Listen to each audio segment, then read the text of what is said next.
سلام دوستان، امیدوارم که حالتون خوب باشه. امروز اومدم بهتون یه ربات معرفی بکنم که حدوداً چند روز پیش خود تلگرام معرفیش کرد و ارز رسمی تلگرام قراره بشه. از ابتدای کار که شروع کرده تیک آبی داشته و پشتوانه اون تلگرام هستش. به نظرم این ارز هم مثل ارز تون کوین که ارز رسمی تلگرامه بعدها که لیست میشه دارای ارزش خیلی قابل توجهی خواهد بود. خب از طریق لینکی که داخل کامنت ها براتون گذاشتم میتونید ربات رو استارت بزنید، وارد بشید.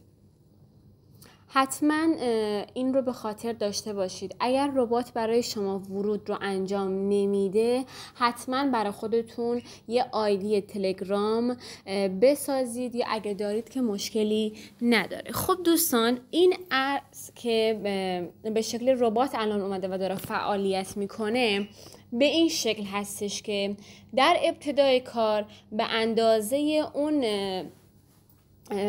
تعداد سال یا اون مقداری که شما اون مقدار مدتی که شما توی تلگرام بودید، با همین شمارتون داخل تلگرام اکانت داشتین، به شما اون یک مقدار مشخصی این ارز رو میده که برای من 4 سال بود.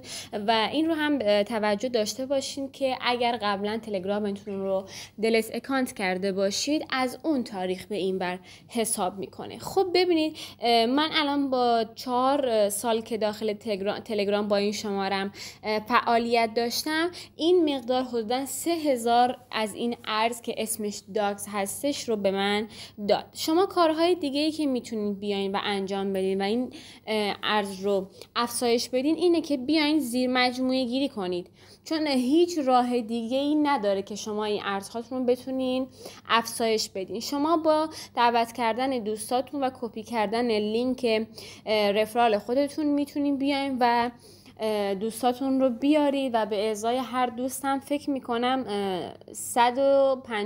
تا از این ارز رو به شما میده.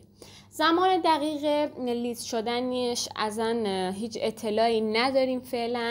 فعلا باید به فکر جمع‌آوری این توکن باشیم که ببینیم در آینده چه اخبار جدیدی ازش منتشر میشه. ممنونم که تا اینجای کار با من همراه بودید. روزگار بر شما خوش.